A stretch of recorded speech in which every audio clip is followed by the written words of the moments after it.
नमस्कार, Amaya arts classes Motihari Bhawanipur Gujarat में आपका स्वागत है। आइए जो हम ऑब्जेक्टिव का सेट लेके आए हैं, प्रत्येक दिन जो सेट लेके आते हैं उसमें आज का जो सेट है वो पॉलिटी का सेट है और पॉलिटी का एक अध्याय 2 है। और ये कौन से बुक का है? स्वतंत्र भारत की जो राजनीति है उसके 2 नंबर अध्याय का ये ऑब्जेक्टिव है। सिर्फ 10 प्रश्न है और एक प्रश्न में 4 सॉल्यूशन है, तो टोटल 50 प्रश्न हो जाएंगे। एक बार शुरू से अंत तक बिना वीडियो के स्किप किए हुए आपको देख लेना है। स्टार्ट करते हैं। जैसे पहला सवाल है कि हमारा संविधान कब अंगीकृत हुआ? हमारा संविधान कब अंगीकृत हुआ? अंगीकृत का अर्थ क्या होता है कि हमारा संविधान बनकर तैयार हो गया, हमारा संविधान बनकर तैयार हो गया लेकिन लागू नहीं हुआ। हमारा संविधान बन के तैयार हो गया लेकिन लागू नहीं हुआ, उसी को अंगीकृत बोला जाता है। तो हमारा संविधान जब अंगीकृत हुआ उस समय जो दिन था और जो साल था, ऑप्शन के अनुसार देखिएगा तो ऑप्शन ए में है 26 जनवरी 1950, ऑप्शन बी में है 26 नवंबर 1949, ऑप्शन सी में है 26 दिसंबर 1948 और ऑप्शन डी में है 26 अक्टूबर 1948। तो संविधान जो अंगीकृत हुआ वो 26 नवंबर 1949 को अंगीकृत हुआ। 26 नवंबर 1949 को अंगीकृत हुआ लेकिन लागू हो गया 26 जनवरी 1950 को। कारण ये था कि पंडित जवाहरलाल नेहरू ने 1929 के लाहौर अधिवेशन में ये बोला हुआ था कि हम अपनी स्वतंत्रता के दिन 26 जनवरी को ही मनाएंगे, इसीलिए उस दिन को याद करने के क्रम में हम अपना संविधान जो है वो 26 जनवरी को लागू किए हैं। लेकिन अंगीकृत पूछा है तो अंगीकृत हो जाएगा 26 नवंबर 1949। आइए इसका सॉल्यूशन देखते हैं थोड़ा सा कि क्या सॉल्यूशन बना हुआ है इसका। देखिए लिखा हुआ है कि हमारा संविधान 26 जनवरी 1950 को पूर्णतः लागू हुआ। हमारा संविधान है अंगीकृत हुआ 26 नवंबर 1949 को और लागू हो गया 26 जनवरी 1950 को। ये संविधान लागू हो गया। दूसरा लिखा हुआ है कि संविधान के पिता जो हैं, दूसरा जो लिखा हुआ है वो संविधान के पिता किन्हें बोला जाता है? तो संविधान के जो पिता है वो भीमराव अंबेडकर जी को बोला जाता है, क्योंकि आप सभी किसी को पता है कि हमारे भारत में संविधान का निर्माण प्रारूप समिति के आधार पर हुआ था। प्रारूप समिति, और प्रारूप समिति के अध्यक्ष कौन थे? तो प्रारूप समिति के अध्यक्ष थे भीमराव अंबेडकर। प्रारूप समिति में कुल 6+1 कुल 7 सदस्य थे। 6 जो सदस्य थे और एक अध्यक्ष थे।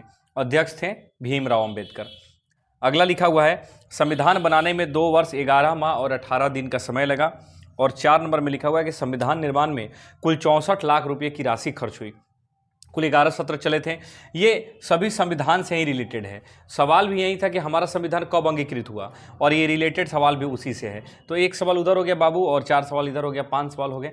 एक क्वेश्चन और 5 प्रश्न, उसका सॉल्यूशन दोबारा देखने का आपका जरूरत भी नहीं। आइए 2 नंबर सवाल देखते हैं। 2 नंबर सवाल है कि चुनाव आयोग की स्थापना कब हुई? सवाल क्या है कि चुनाव आयोग की स्थापना कब हुई?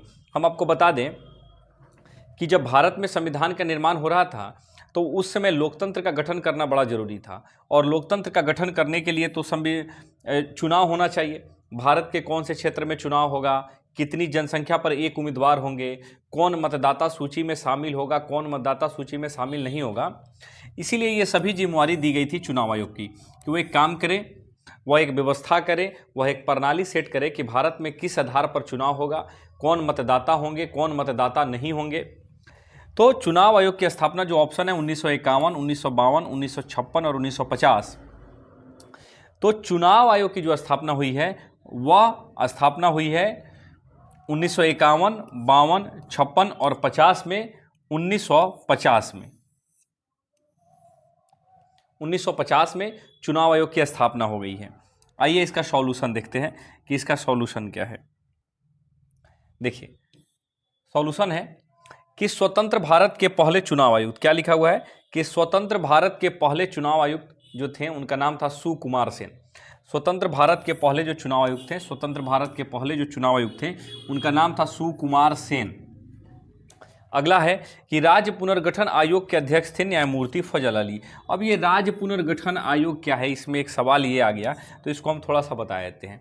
जब हमारे भारत में भाषा के लिए इधर उधर या आंध्र प्रदेश साइड में विद्रोह चल रहा था तो पंडित जवाहरलाल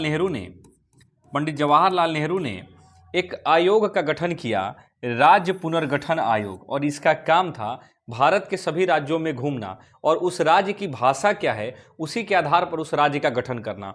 तो यहाँ से बहुत सारे सवाल फंसते हैं जैसे राज्य पुनर्गठन आयोग पूछेगा कि राज्य पुनर्गठन आयोग प्रस्ताव कब आया, तो कब आया प्रस्ताव, तो 53 में। लागू कब हो गया, इसकी स्थापना कब हो गई, तो राज्य पुनर्गठन आयोग की स्थापना हो गई है 1956 में। तो यही राज्य पुनर्गठन आयोग के अध्यक्ष थे न्यायमूर्ति फजल अली। 4 नंबर में लिखा हुआ है कम्युनिस्ट पार्टी की स्थापना कब हुई है, तो कम्युनिस्ट पार्टी की जो स्थापना हुई है वो 1920 ईस्वी में हुई है। तो एक सवाल उधर चुनाव आयोग, और उससे तो बहुत सारे रिलेटेड आपको ऑब्जेक्टिव पता चल गया। ये पॉलिटी के दूसरे नंबर बुक का है और काफ़ी अच्छा वीडियो है, बिना स्किप किए हुए देखिएगा, आपके एग्जाम में बहुत रामबाण का काम करेगा। और सिर्फ 10 से 15 मिनट का वीडियो है, ज़्यादा देर का वीडियो भी नहीं है। आगे देखते हैं लिखा हुआ क्या। लिखा हुआ है कि स्वतंत्र भारत का पहला आम चुनाव कब हुआ। क्या सवाल लिखा हुआ है कि स्वतंत्र भारत का पहला आम चुनाव कब हुआ।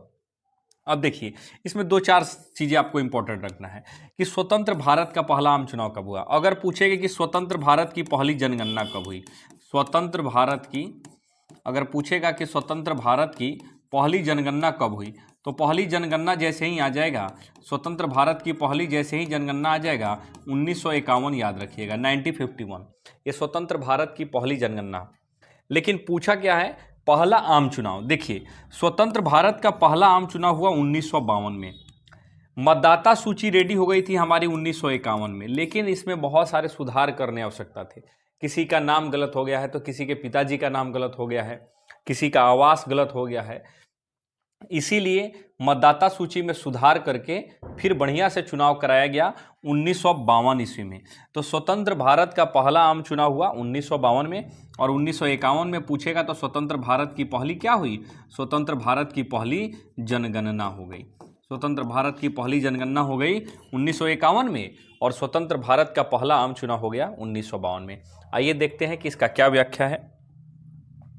व्याख्या है कि स्वतंत्रता के बाद पहला आम चुनाव में कुल 17 करोड़ मतदाता थे। स्वतंत्रता के बाद जो है बाबू, स्वतंत्रता के बाद यानी 1951 में जो मतदाता सूची तैयार हुए थे, उसमें जो मतदाताओं की संख्या थी वो मतदाताओं की संख्या 17 करोड़ थी, और इस 17 करोड़ के सिर्फ 15% ही साक्षर थे। ये भी आप जान जाइए, ये जो 17 करोड़ मतदाता थे उसके मात्र 15% लोग ही क्या थे, साक्षर थे। ठीक है। 2 नंबर में है कि पहले आम चुनाव में, जो पहला आम चुनाव होने वाला था उसमें 3200 विधायक और 489 सांसदों का चुनाव कराना था। 3 नंबर में क्या है कि कांग्रेस को पहले आम चुनाव में 489 सांसदों में से 364 सीटें अकेले कांग्रेस को प्राप्त हुई थी, और कांग्रेस इसी आधार पर देश का सबसे बड़ा पार्टी बन के निकला। अगला है कि 1952 के आम चुनाव में कांग्रेस को 45% वोट प्राप्त हुआ। अगर प्रतिशत पूछेगा तो 45%, अगर सीट पूछेगा तो 364, अगर कुल सीट पूछेगा कितना तो कुल सीट जो है वो 489 है। तो एक सवाल उधर और 4-5 सवाल इधर हो गए। वीडियो अच्छा लग रहा है अगर आप लोगों को तो एक बार लाइक कर दीजिएगा, शेयर कर दीजिएगा और सब्सक्राइब कर दीजिएगा। आगे बढ़ते हैं बाबू, अगला सवाल देखते हैं। कम्युनिस्ट पार्टी की स्थापना कब हुई है। क्या लिखा, विभाजन कब हुआ है, सॉरी, कम्युनिस्ट पार्टी की विभाजन कब हुई है। देखिए कम्युनिस्ट पार्टी जो है थी वो कम्युनिस्ट पार्टी कांग्रेस के बाद देश की दूसरी सबसे बड़ी पार्टी थी, और इसकी स्थापना तो 1920 में हुई है, और इसका विभाजन जो हो गया है वो 1964 में हो गया है। कम्युनिस्ट पार्टी का जो विभाजन हो गया वो 1964 यानी 1964 ईस्वी में इसका विभाजन हो गया। और अगर पूछेगा कि कांग्रेस के बाद दूसरी सबसे बड़ी पार्टी कौन थी, तो कांग्रेस के बाद दूसरी सबसे बड़ी पार्टी कौन थी, कम्युनिस्ट पार्टी ही थी। आइए इसके बारे में कुछ व्याख्या लिखा हुआ है, आइए देखते हैं।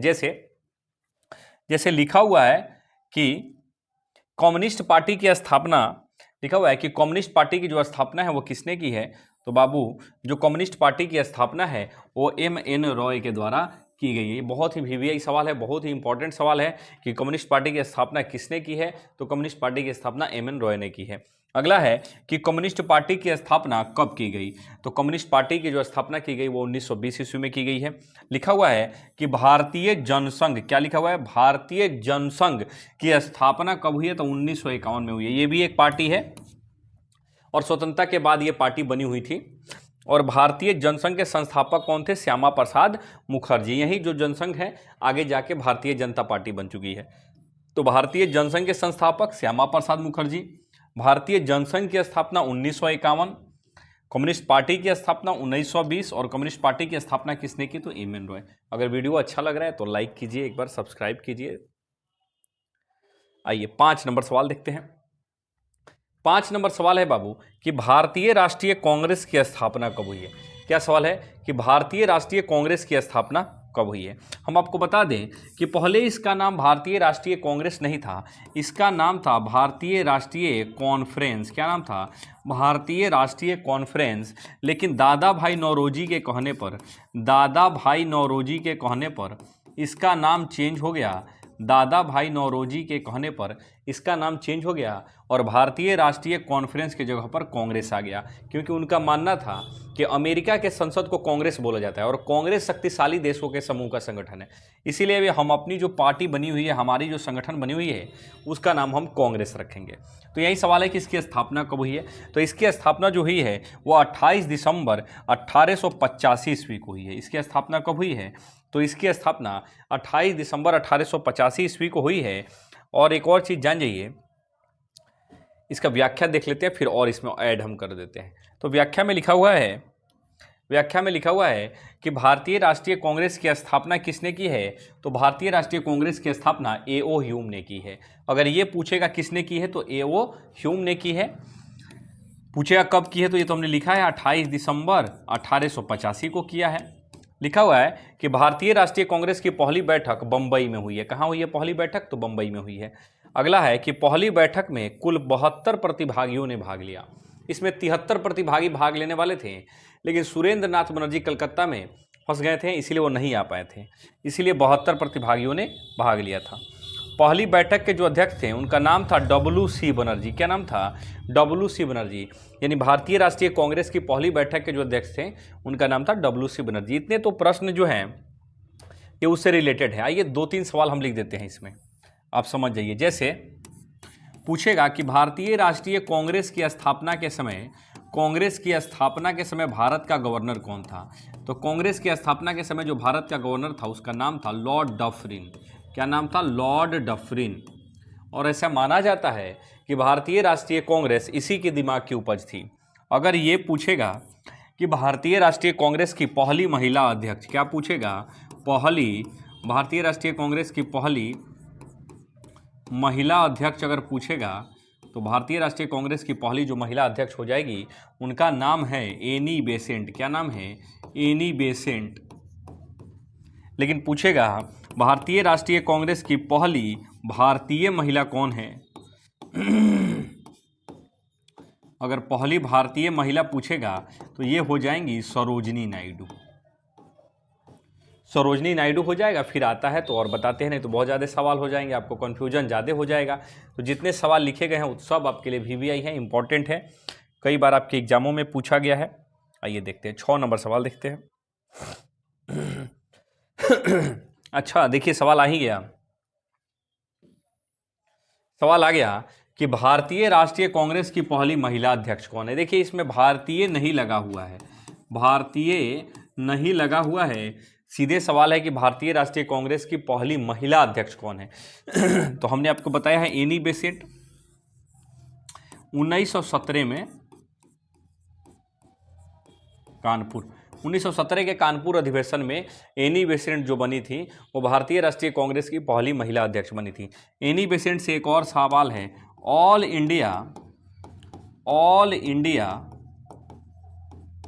Home rule league, all India home rule league की स्थापना एनी बेसेंट जी के द्वारा किया गया था। तो ये इससे संबंधित सवाल था, इसलिए आपको बता दिए हैं।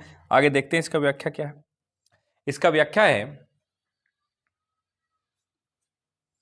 व्याख्या है कि कांग्रेस के प्रथम भारतीय महिला अध्यक्ष सरोजनी नायडू हैं, जो हमने आपको बता दिया है। दूसरा 1924 के कांग्रेस के अध्यक्ष थे वो महात्मा गांधी थे, जो बेलगांव से किए थे। कहाँ? बेलगांव का जो अधिवेशन हुआ था 1924 में, ये जो बेलगांव का अधिवेशन हुआ था 1924 में, इसकी अध्यक्षता कौन किए थे? महात्मा गांधी किए थे। अगला सवाल है, गरम दल और नरम दल 1907 ईस्वी में अलग हो गए। गरम दल और नरम दल 1907 ईस्वी में अलग हो गए। यानी ये सवाल घुमा के भी पूछ सकता है कि कांग्रेस का विभाजन कब हुआ। तो कांग्रेस का विभाजन हुआ 1907 ईस्वी में। नीचे लिखा हुआ है गरम दल और नरम दल 1916 के लखनऊ अधिवेशन में फिर आपस में आके क्या हो गए? मिल गए। यानी 1907 में अलग हुए और 1916 में फिर जाके ये आपस में मिल गए। तो कांग्रेस का यहाँ पे समझौता हो गया, यहाँ पे अलगाव हो गया। तो ये भी सवाल घुमा के आपके एग्जाम में बाबू पूछ सकता है। आगे बढ़ते हैं, अगला सवाल देखते हैं। अगला सवाल है 7 नंबर कि जाति विरोधी आंदोलन के नेता कौन थे। क्या सवाल है कि जाति विरोधी आंदोलन के नेता कौन है। तो जाति विरोधी आंदोलन के जो नेता हैं उनका नाम है भीमराव अंबेडकर। इन्होंने दलितों और महादलितों के लिए बहुत अच्छा सा काम किया था। उनके सीटों के बढ़ोतरी के लिए महात्मा गांधी, उनके सीटों के लिए महात्मा गांधी और भीमराव अंबेडकर के बीच एक समझौता हुआ था। उस समझौता को बोला जाता है पूना समझौता। क्या बोला जाता है? पूना समझौता। और पूना समझौता 1932 ईस्वी में पुणे के यरवदा जेल में हुआ था, महात्मा गांधी और भीमराव अंबेडकर जी के बीच में 1932 में। और जाति विरोधी आंदोलन के नेता कौन थे? तो भीमराव अंबेडकर जी थे। आइए इसका व्याख्या क्या है देखते हैं। व्याख्या है कि प्रारूप समिति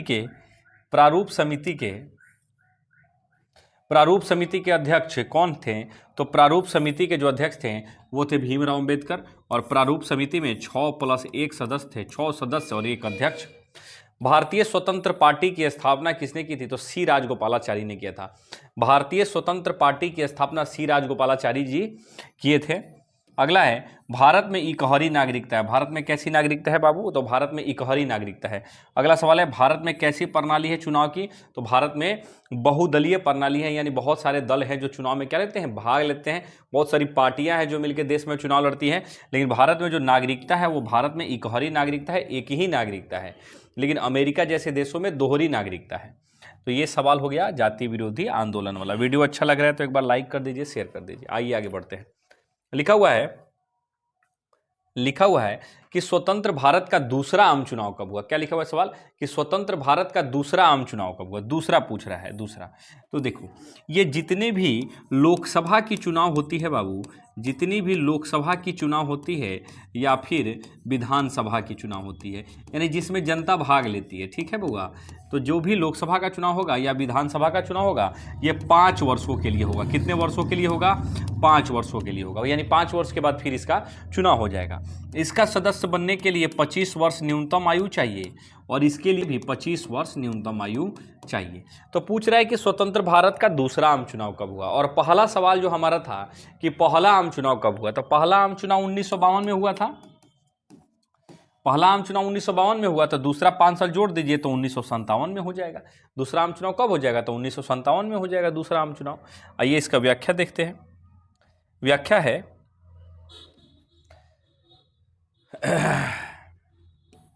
व्याख्या है कि प्रारूप समिति में कुल 7 सदस्य थे, जो कई बार हो चुका है अभी। वर्तमान में भारत में कुल 6 राष्ट्रीय पार्टियां हैं। कितनी राष्ट्रीय पार्टी है? 6 ही राष्ट्रीय पार्टी है। जो नई जो राष्ट्रीय पार्टी है उसका नाम है आम पार्टी। आम पार्टी जो है अरविंद केजरीवाल जी की, जिनकी सरकार दिल्ली और पंजाब में भी है, वो नई पार्टी है। अगला सवाल है जनता दल यूनाइटेड। जनता दल यूनाइटेड के अध्यक्ष नीतीश कुमार जी हैं। ये माननीय बिहार के मुख्यमंत्री हैं और इनकी पार्टी का नाम है जनता दल यूनाइटेड। तो आपके एग्जाम में क्या पूछता है कि जनता दल यूनाइटेड का चुनाव चिन्ह क्या है? तो तीर छाप है, याद रख लीजिएगा। और पूरे भारत में ईवीएम जो है इलेक्ट्रॉनिक वोटिंग मशीन की शुरुआत 2004 से हुई है। पूरे भारत में जो है इलेक्ट्रॉनिक वोटिंग मशीन की शुरुआत 2004 में हुई है। देखो बाबू, जितने भी हमारे आर्ट्स के विद्यार्थी हैं बाबू, ऐसा सॉल्यूशन आर्ट्स का अभी तक कोई कराया नहीं है। ये सिर्फ आप हमारे चैनलों पर देख रहे हैं। ऐसा नहीं है कि सिर्फ ये आर्ट्स में ही काम करेगा। इसके अलावा दुनिया के किसी भी कंपटीशन का एग्जाम देने जाइएगा तो उसमें एनसीईआरटी किताबों का बहुत ज़्यादा महत्व है। तो ये सभी एनसीईआरटी के ही किताब से निकाले गए क्वेश्चन हैं, तो आपको बहुत ज़्यादा फायदा करेगा। आगे बढ़ते हैं, अगला सवाल देखते हैं। 9 नंबर सवाल है कि भारत में कितने राज्यों में विधान परिषद है। भारत के कितने राज्यों में विधान परिषद है? 8, 6, 9 और 7। तो हम आपको बता दें कि भारत में जो है वो भारत में 6 राज्यों में विधान परिषद है। कितने राज्यों में है? 6 राज्यों में विधान परिषद है। विधान परिषद से 2 सवाल जान जाइए। विधान परिषद के सदस्यों का कार्यकाल जो होता है, विधान परिषद के सदस्यों का जो कार्यकाल होता है वो 6 वर्षों का होता है और इनके लिए न्यूनतम आयु जो है वो 30 वर्ष है। 30 वर्ष इनके लिए क्या है? न्यूनतम आयु है। आइए इसका व्याख्या देखते हैं कि व्याख्या क्या है। ठीक चल रहा है?